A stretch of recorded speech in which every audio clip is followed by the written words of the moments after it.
ketika ada seorang gadis remaja berumur 17 tahun berlari ke sebuah toko vacuum cleaner dengan kondisi setengah telanjang. Jelas para karyawan di toko tersebut pasti berpikir bahwa ada sesuatu yang tidak beres dengan gadis remaja ini. Para karyawan di toko tersebut pun akhirnya menelpon polisi, dan gadis ini yang ternyata diketahui bernama Kate Moyer memberikan informasi kepada polisi bahwa dia telah diculik di bawah ancaman sebuah pisau tajam oleh sepasang laki-laki dan perempuan, disekap di sebuah rumah dan diperkosa berkali-kali. Pada awalnya, di saat si Kate memberikan keterangan, seorang sersan polisi tidak percaya dengan cerita si Kate. Namun ketika si Kate memberikan alamat dan beberapa detail mengenai pasangan yang telah menculiknya, polisi baru menyadari bahwa mereka akan berhadapan dengan pasangan pembunuh berantai yang sangat sadis. Kate Moyer, dia diculik, diperkosa dan dirantai di tempat tidur. Ia bertekad untuk mencari cara agar para penculiknya ini mendapatkan imbalan yang setimpal, meskipun ia harus mempertaruhkan nyawanya sendiri. People react differently with fear, but hers was really, you won't get away with this, whatever you end up doing with me. Ladies and gentlemen, saya Babab Nizar dan inilah kisah dari Kate Moyer.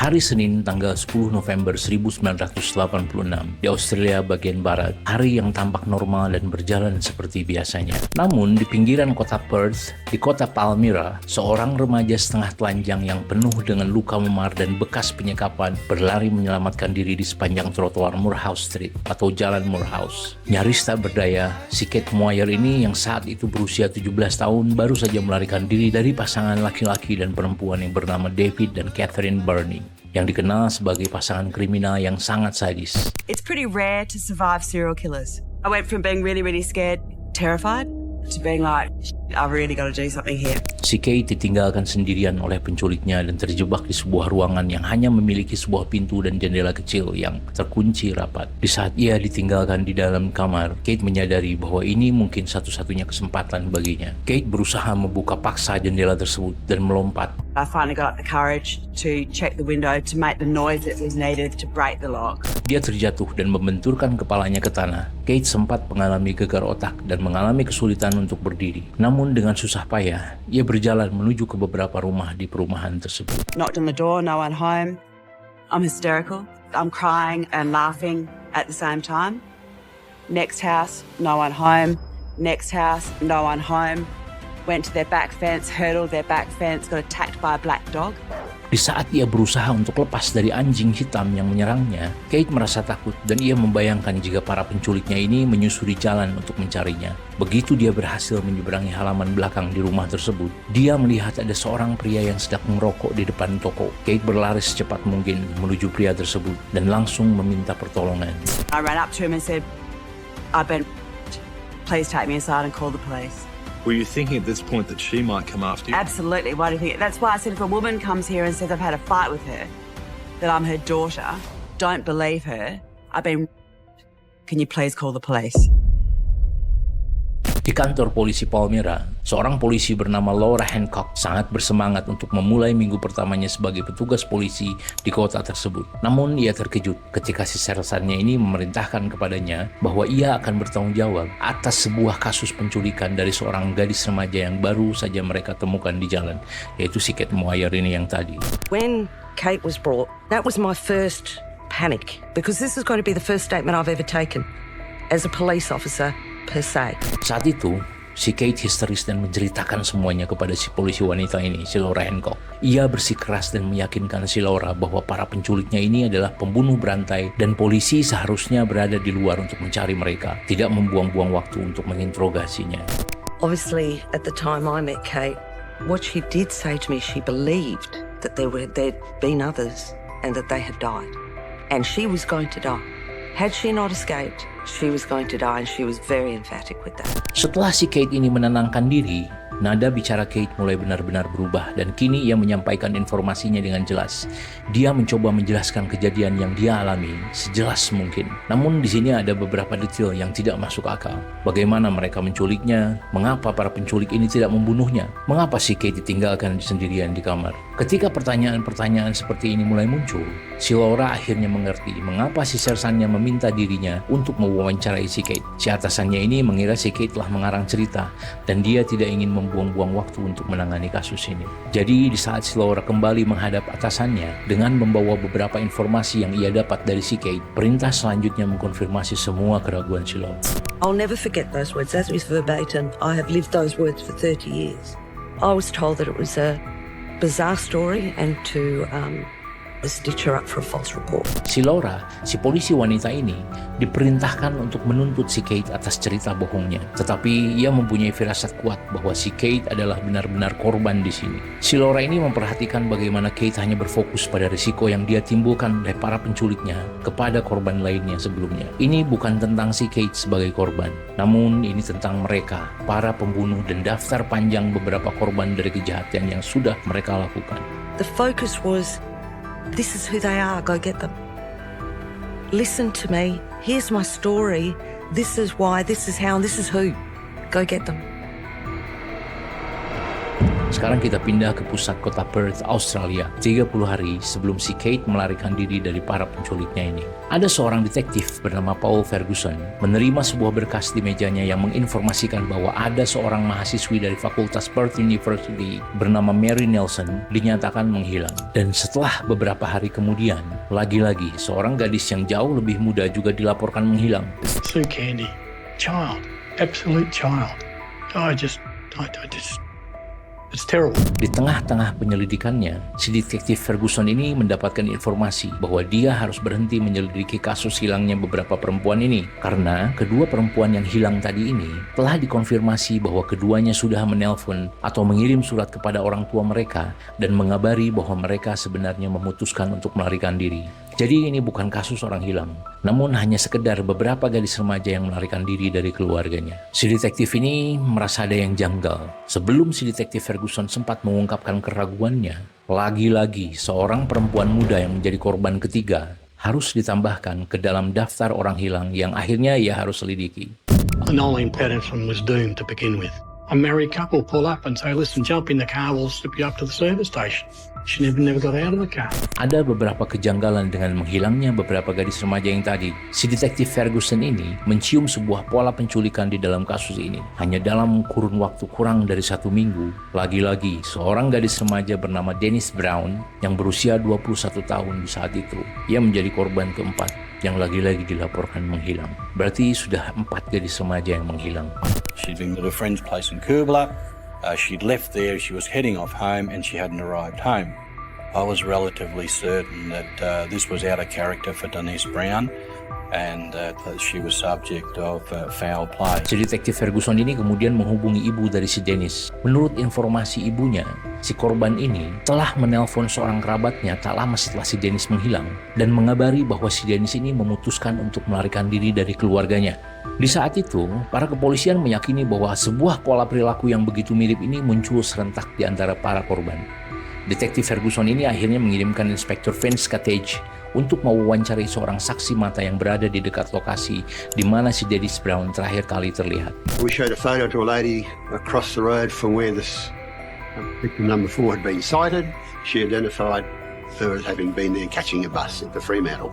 Fremantle, sebuah pelabuhan yang terletak di kota Palmyra. Pelabuhan ini merupakan daerah yang tenang dengan jumlah polisi yang relatif sedikit dan diketahui bahwa tempat ini adalah tujuan terakhir dari si Dennis Brown. Si detektif Ferguson ini akhirnya mengabari pihak kepolisian di area pelabuhan tersebut bahwa ia akan mengunjungi mereka di kemudian hari terkait dengan hilangnya beberapa perempuan termasuk si Dennis Brown ini. Namun, tak lama kemudian, seorang sersan polisi di pelabuhan tersebut tiba-tiba menelpon si detektif Ferguson.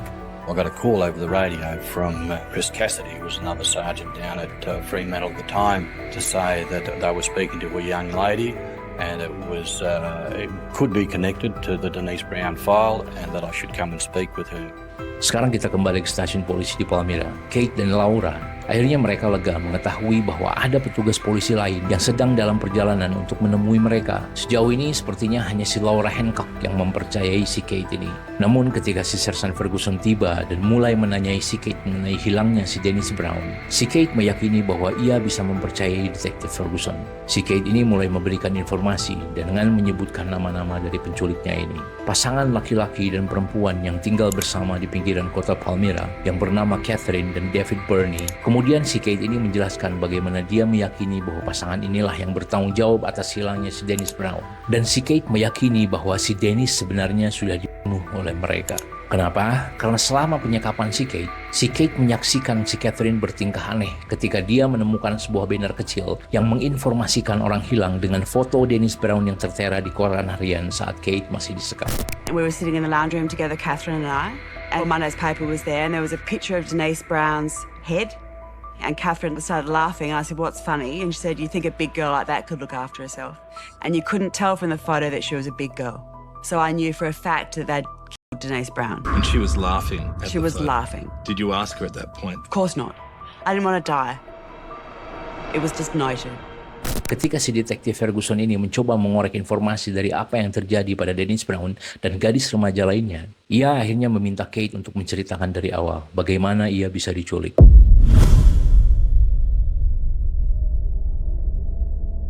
2 hari sebelum si Kate melarikan diri dari para penculiknya, si Kate pergi ke sebuah konser di pusat kota Perth dengan beberapa temannya. Sampai pada malam hari setelah pertunjukan konser tersebut selesai, salah satu dari temannya si Kate ini menjemputnya untuk mengantar dia ke rumah orang tuanya. Di tengah perjalanan, di saat si Kate diantarkan oleh temannya ini, si Kate mengatakan kepada temannya bahwa rumah dia terlalu jauh dari situ dan dia lebih suka berjalan kaki sendirian. Kemudian si Kate pun memutuskan untuk berjalan kaki menuju rumah orang tuanya. Beberapa saat kemudian, tiba-tiba ada sepasang muda-mudi yang mengendarai mobil baru dan menghampirinya dan menawarinya tumpangan. Tanpa ada alasan yang perlu ia khawatirkan, dengan senang hati akhirnya si Kate menerima tawarannya dan naik ke kursi bagian belakang di mobil baru tersebut.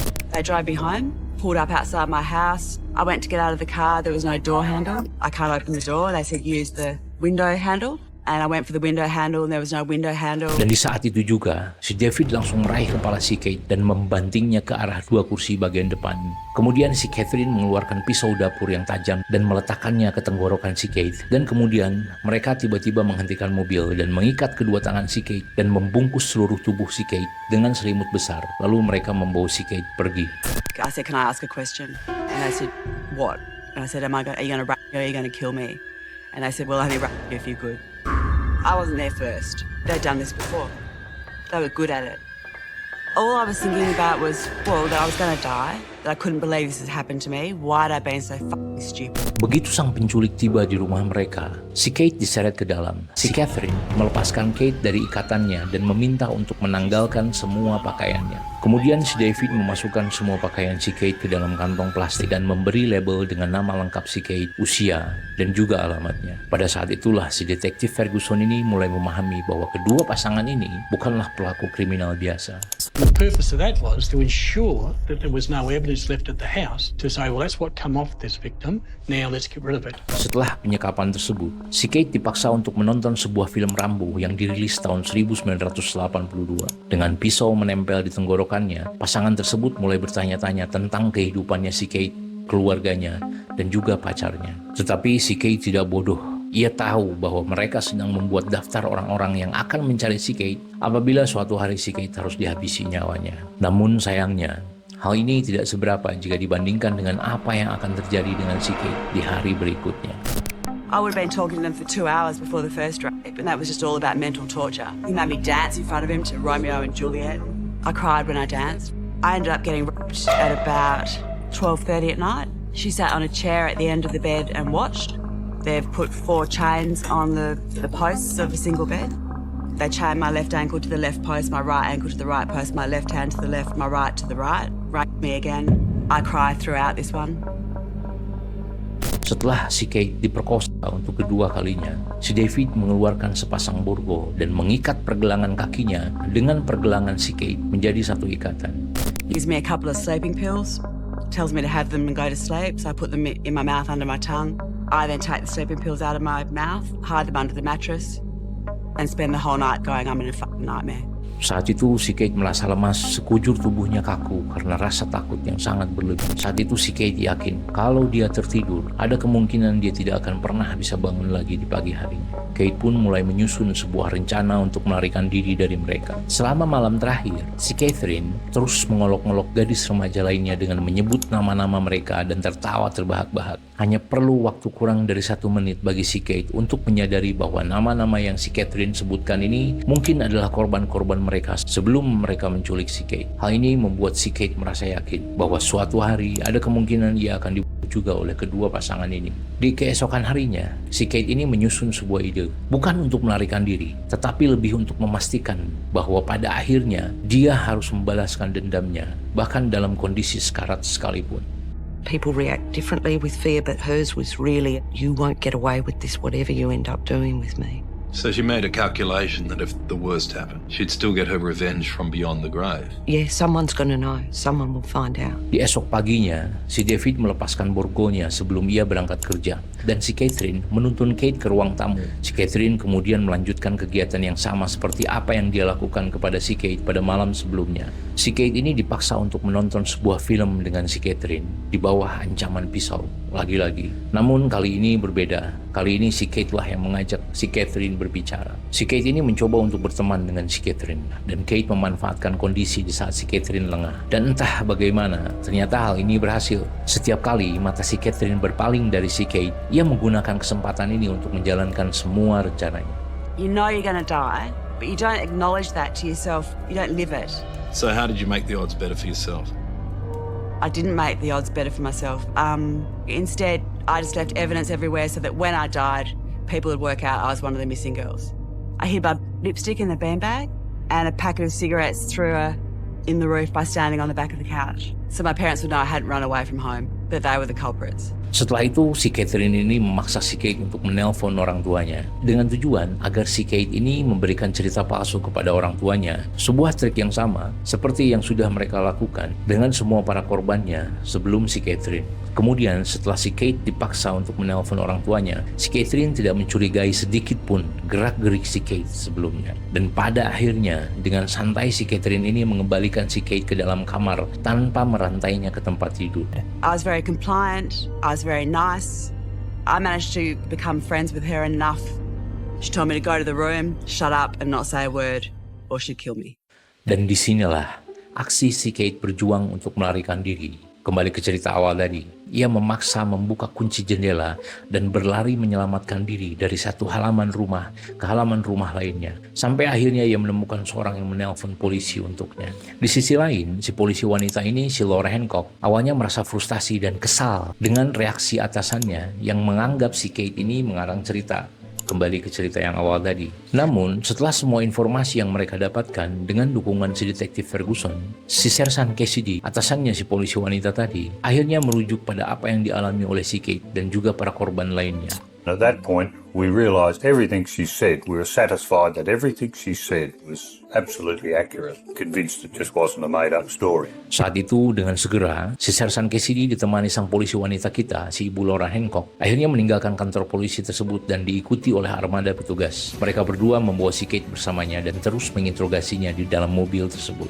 So I asked her the obvious question, would you identify the house? And she said, oh, I think so, yeah, not that far from here. She was in the back seat, so we drove her past and she looked at the house and she ducked down and burst into tears. Begitu tiba di tempat kejadian, si Catherine tampaknya telah mengosongkan rumah tersebut. Sehingga ada 3 petugas harus berpencar dan mulai mengetuk pintu demi pintu untuk mencari saksi di lokasi tersebut. Akhirnya si detektif Ferguson berhasil menemukan satu saksi bernama Sandy Holloway, tetangga Barney yang rumahnya tak jauh tepat di seberang jalan. The young girl broke out of this window here in the front and ran down practically, I do believe, with sort of nothing on, ran right down and up the laneway. That was sufficient information to get a warrant to go and search the place. Tanpa menunggu waktu lama, polisi Palmyra akhirnya mendobrak pintu rumah tersebut dan mulai menggeledah rumah dan mencari barang-barang bukti yang ditinggalkan oleh si Kate di saat si Kate sedang disekap saat itu. Polisi pun menemukan lipstik di bawah bin bag atau tas kecil, sebungkus rokok di atap rumah, dan sebuah kaset film yang terakhir mereka tonton pun masih berada di dalam VCR. She said that she was given a sleeping pill, which she spat out. That pill was in actual fact found on the floor in the bedroom. She said that she had been chained up and locks had been used and there was numbers on the locks. We found some chains and some locks with numbers on them. Di saat polisi sedang menginvestigasi tempat kejadian perkara, Catherine Barney akhirnya kembali ke tempat tersebut dengan membawa tas penuh berisi perlengkapan kebersihan di tangannya. Ketika si Catherine melihat para polisi sudah memenuhi rumahnya, ia pun saat itu langsung kabur melarikan diri sehingga membuat para polisi melakukan pengejaran. Dan dengan cepat, si polisi akhirnya menangkap Catherine dan membawanya kembali ke rumah tersebut untuk dimintai keterangan. She wasn't surprised to see us. She was quite aggressive and she was told that we were making inquiries in relation to a young lady who had been reported to us that she had been abducted and held captive in her house. She denied any knowledge of it. She told us that she lived at that address with a male person by the name of David Burney. David Burney worked at a wreckers yard. And a couple of people were then sent out to speak with him and bring him back to the office. Pasangan ini akhirnya ditahan secara terpisah. Si David dikirim ke Perth bersama detektif Ferguson dan Vince, sementara si Catherine tinggal bersama Sersan Cassidy dan anak buahnya si Ibu Laura Hancock di kantor polisi Palmyra. Si detektif Ferguson ditemani oleh rekannya si Inspektur Vince Kedich mulai menginterogasi si David. Mereka berdua melihat betapa rapuh dan lemahnya perilaku si David saat itu. And he looked at me and then he looked up at Vince and he said, "Can I speak to Kathy?" When he said that, I thought that, he's right on the edge. He wanted confirmation from her to be able to go further. Vince, who was standing behind me, looked down at David and said, "Come on, David, come on, how many is there?" And he looked at Vince and he said, "There's 4. And he named the 4 girls. Mary Nielsen, Sue Candy, Nolan Patterson, Denise Brown. Sementara di kantor polisi Palmyra, si Sersan Cassidy ini menghadapi kesulitan untuk mengorek informasi dari si Catherine. Si Catherine ini mengetahui hak-haknya. Ia menolak untuk berbicara, even sepatah kata pun, tanpa kehadiran pengacara. Namun hal tersebut tidak berlangsung lama. Di saat salah satu koleganya datang mengunjungi si Catherine dan memberitahukan kepadanya tentang perkembangan yang terjadi pada si David di kantor kepolisian kota Perth. Si Catherine ini mengetahui bahwa si David sudah berterus terang dan membuka semuanya kepada pihak kepolisian. Dalam upaya untuk membersihkan namanya si Catherine dan menjerumuskan si David, akhirnya si Catherine ini mulai bicara kepada kepolisian dan menceritakan semuanya. And from that point on, it was just a damn break. She went right through the whole story and just directing us to the bodies and as to who they were. Namun para detektif ini tahu bahwa si Catherine ini menceritakan kebohongan. Atas informasi yang diberikan oleh si Kate, kepolisian memiliki seluruh catatan kejahatannya. Mereka meyakini bahwa si Catherine lah yang memilih para korbannya, yang memerintahkan si David untuk melakukan kejahatan, dan bahkan si Catherine telah membuat catatan tentang reaksi dari para korban di saat si David memperkosa mereka. Make no bones about it. Kathy Burney was the puppeteer. David Burney was the puppet. Kathy Burney orchestrated and controlled that situation. Dengan informasi dan semua pengakuan dari kedua pasangan ini, polisi saat itu akhirnya memfokuskan pandangan mereka ke 4 gadis remaja yang menjadi korban mereka. Si para polisi ini diarahkan oleh kedua pasangan ini menuju ke sebuah tempat bernama Glen Eagle, area hutan kecil yang terletak di antara pemberhentian truk dan tempat piknik keluarga. We turned left where he told us to turn left, and he said, "Right, stop there. There's a log over there. Behind that log is the body of Sue Candy." Di area yang sama, masih di situ juga, si David mengarahkan polisi ke mayat Mary Nielsen dan Denise Brown. Ketika si polisi bertanya tentang korban selanjutnya, yaitu si Nolan Patterson, akhirnya si Catherine pun mulai turun tangan dan menunjukkan lokasinya. Kathy was the first one to point to Nolan's grave. In actual fact, when she walked up to the grave, she actually spat on the grave.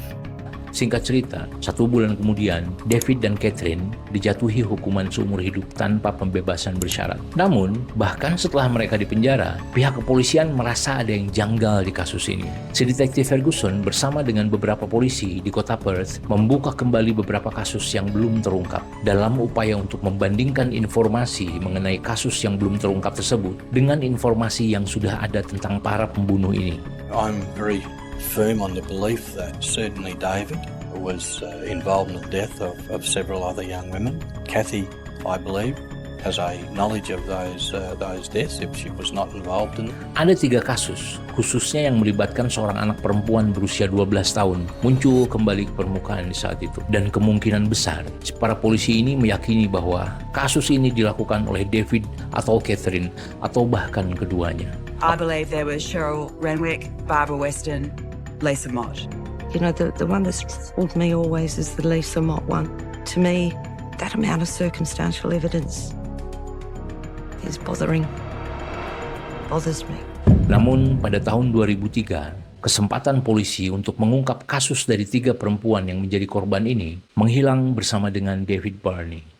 At 4 o'clock this morning, 54-year-old David Burney was found dead in his specialist protective custody cell. Dan di tahun 2016, Catherine menjadi narapidana terlama di Australia bagian barat. Setelah menjalani hukuman 30 tahun di balik jeruji besi, permohonan pembebasan yang keempat kalinya akhirnya dilakukan oleh si Catherine.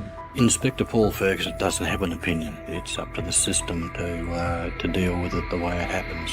Paul Ferguson, the man, would be horrified if that woman was ever released back into the public. Sebagai informasi, sistem hukum di Australia bagian barat menerapkan bahwa setelah 20 tahun menjalani hukuman di balik jeruji besi, setiap pelaku kriminal dengan kejahatan apapun berhak mendapatkan kesempatan pembebasan bersyarat setiap 3 tahun sekali. Sebagai satu-satunya korban yang selamat, si Kate Moyer harus bersaksi melawan Catherine berkali-kali. Jadi setiap 3 tahun sekali si Catherine mengajukan pembebasan bersyarat, si Kate harus melawan si Catherine di persidangan berulang-ulang. Kondisi yang terpaksa harus ia lewati berulang kali ini membuat Kate harus menghidupkan kembali traumanya di depan umum. Ini adalah sesuatu yang tidak pernah ia harapkan dari siapapun. Sehingga di suatu hari, akhirnya ia memutuskan untuk mengambil sikap menentang sistem tersebut. Si Kate akhirnya menulis sebuah buku berjudul Dead Girl Walking yang menceritakan kembali tentang pengalamannya di saat ia menjadi korban penculikan. Dan si Kate pun memutuskan untuk menjadi pengacara bagi para korban kejahatan, kekerasan, dan pelecehan seksual. Dengan kerja kerasnya, akhirnya si Kate ini berhasil mereformasi sistem pembebasan bersyarat Australia di tahun 2018. Sebuah rancangan undang-undang atau RUU diperkenalkan oleh anggota parlemen yang mengagumi Kate atas kerja kerasnya dan juga karyanya. Yang dimana undang-undang baru ini membuat para pelaku kejahatan yang didakwa dengan tuduhan pembunuhan yang memakan 3 korban atau lebih dalam satu persidangan tidak dapat mengajukan pembebasan bersyarat. Kathy Burney, you forfeit your right to walk out that door because those poor girls didn't deserve it. Sampai hari ini, si detektif Ferguson dan banyak orang lainnya mengakui bahwa tanpa keberanian dan tekad si Kate, ada kemungkinan kedua pasangan kriminal ini mungkin akan memakan lebih banyak korban lagi di masa yang akan datang. Akhirnya pada tahun 2016, sebuah stasiun televisi, The 7 News, mempertemukan kembali Kate dan Laura Hancock untuk pertama kalinya setelah 20 tahun mereka tidak bertemu. What is the bond that you have? I would think the bond is that We shared a pretty traumatic experience Yeah. together, and you become pretty close. but we got there. We did. And you're safe. And Yeah. you're here today. She still worries, you know I that? still do. Do you worry about her? Yes. Bagi Laura Hancock yang saat itu sudah menjadi pensiunan polisi, perjalanan si Kate ini adalah satu-satunya contoh yang sangat baik tentang bagaimana nasib seseorang seharusnya tidak harus ditentukan oleh pengalamannya di masa lalu. Dan dengan tekad yang sangat kuat, siapapun dapat membuat dunia ini menjadi tempat yang lebih baik untuk semua orang. It's been cathartic for me. I think good can come out of bad. And that's what this is about now. Saya Babab Nizar, terima kasih sudah menonton.